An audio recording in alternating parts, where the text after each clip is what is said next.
ndinosvika pa 2 ayo ava tagara tinosangana mumakona imomo bosron ndipe vari feel it it's here, feel it's here, rasta actually feel it. Progress uri kudei hey pokugara. wow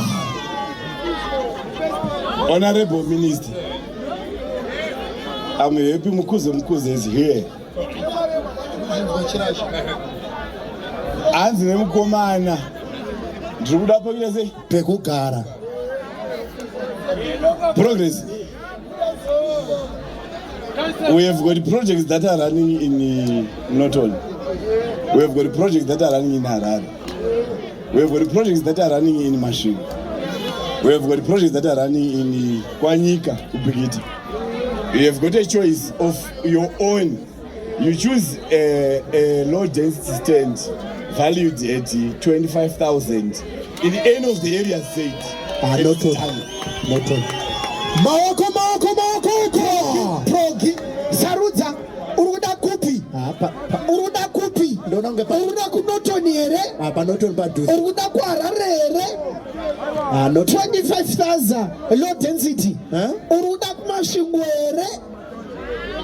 Utan plana varipo. Progi. Uya.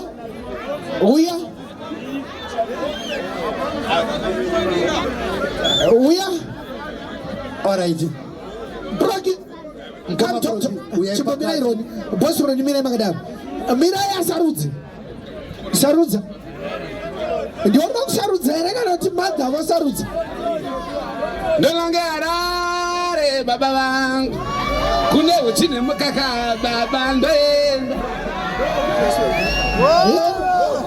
Hanzi akakuuya uyu. Progress. Kuofisi unokuziya. Come for your papers. Bosroni. hanzi arare iyoyo. Ameno ndaida kuziya kuti toenda rini. Amati tinoda kubvunzawo kuti sema MC titoyawo rini. Ma MC uyaipa munoda asi progress ngawe mangwana nhasi makuseni mkomandi wanzwa tanzi kuyembe mangwana kuma4 Bosroni mastenzi patoda uyo hanzi ngaatore mapepa ake. Bosroni nhasi makuseni Saturday. Bosroni